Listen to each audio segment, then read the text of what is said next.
Bapak Ibu yang terkasih, marilah kita berdoa. Doa yang diajarkan oleh Tuhan Yesus sendiri. Dalam nama Bapa dan Putra dan Roh Kudus. Amin. Bapa kami yang ada di surga, dimuliakanlah nama-Mu. Datanglah kerajaan-Mu, dan jadilah kehendak-Mu di atas bumi seperti di dalam surga. Berilah kami rejeki pada hari ini, dan ampunilah kesalahan kami, seperti kami pun mengampuni yang bersalah kepada kami.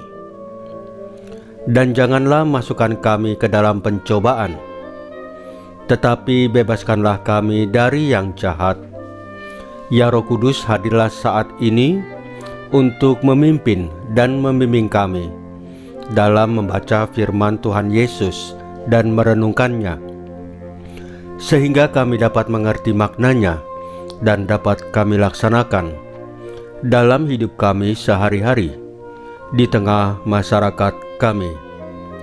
Pembacaan Injil Lukas bab 11 ayat 29 sampai dengan ayat 32. Jangan menuntut tanda. Sekali peristiwa, Yesus berbicara kepada orang banyak yang mengerumuni Dia. Angkatan ini adalah angkatan yang jahat. Mereka menuntut suatu tanda, tetapi mereka tidak akan diberikan tanda selain tanda Nabi Yunus. Sebab sebagaimana Yunus menjadi tanda untuk orang-orang Niniwe, demikian pula lah Anak Manusia akan menjadi tanda bagi angkatan ini. Pada waktu penghakiman, ratu dari selatan itu akan bangkit bersama orang dari angkatan ini dan akan menghukum mereka. Sebab ratu ini datang dari ujung bumi untuk mendengarkan hikmat Salomo, dan sungguh yang ada di sini lebih daripada Salomo. Pada waktu penghakiman, orang-orang Niniwe akan bangkit bersama angkatan ini, dan mereka akan menghukumnya. Sebab orang-orang Niniwe itu bertobat waktu mereka mendengarkan pemberitaan Yunus, dan sungguh yang ada di sini lebih daripada Yunus. Demikianlah sabda Tuhan. Terpujilah Kristus. Bapak Ibu yang terkasih, pernahkah kita diam-diam menunggu sesuatu dari Tuhan? Sebuah mujizat, atau jawaban yang langsung, atau tanda yang meyakinkan hati kita, seolah-olah kita berkata, "Kalau Engkau Tuhan sungguh bekerja, tunjukkanlah." Tanpa sadar kita bisa terjebak pada iman yang bergantung pada bukti.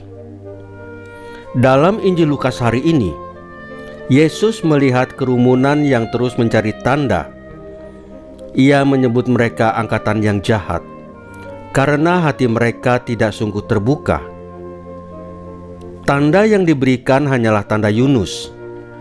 Yunus mewartakan pertobatan, dan seruannya menggugah orang untuk berubah. Kini yang hadir di tengah mereka jauh lebih besar, yaitu Yesus Kristus sendiri. Dialah tanda kasih Bapa yang nyata, bukan sekedar pesan, melainkan pribadi yang hidup. Artinya ini sangat dalam. Bapa tidak kurang memberi. Bapa tidak pelit tanda. Bapa telah memberikan putranya. Salib dan kebangkitan adalah tanda terbesar kasih dan keselamatan. Maka persoalannya bukan pada kurangnya tanda, tetapi pada kesiapan hati. Iman bukan soal melihat yang luar biasa, tetapi keberanian untuk bertobat ketika firman-Nya menegur dan menguatkan kita. Kita melihat semangat itu dalam hidup Santo Walburga.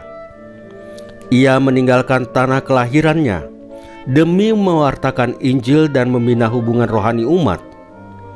Hidupnya sederhana, tersembunyi, penuh disiplin doa dan pelayanan. Ia tidak menuntut kepastian-kepastian ajaib dari Bapa. Ia percaya lalu melangkah. Kesetiaannya dalam hal-hal kecil justru menjadi tanda besar kehadiran Kristus. Dari hidup yang tekun dan taat, lahirlah buah kesucian. Mungkin kita tidak melihat mujizat setiap hari, tetapi setiap kali kita mengikuti Ekaristi, setiap kali kita membuka kitab suci, setiap kali kita mengampuni dan bertobat, disitulah tanda keselamatan hadir. Semoga kita tidak menjadi pribadi yang sibuk mencari tanda, tetapi menjadi hati yang siap berubah, yang bertobat. Bapak Ibu yang terkasih, marilah kita berdoa. Ya Bapa yang penuh belas kasih, Engkau telah memberikan putra-Mu sebagai tanda keselamatan bagi kami. Jauhkan kami dari hati yang keras dan penuh tuntutan. Ajarlah kami rendah hati untuk mendengarkan firman-Mu dan berani bertobat setiap hari.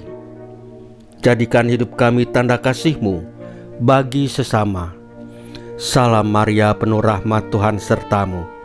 Terpujilah Engkau di antara wanita, dan terpujilah buah tubuh-Mu Yesus. Santa Maria Bunda Allah, doakanlah kami yang berdosa ini, sekarang dan waktu kami mati. Ya Tuhan Yesus, tambahkanlah iman kami hanya kepadamu saja, karena hanya Engkaulah Tuhan dan Juru Selamat kami satu-satunya. Tidak ada yang lain. Dalam nama Bapa dan Putra dan Roh Kudus. Amin. Bapak Ibu yang terkasih, bacaan firman dan renungan hari ini sudah selesai. Tuhan Yesus memberkati kita semua.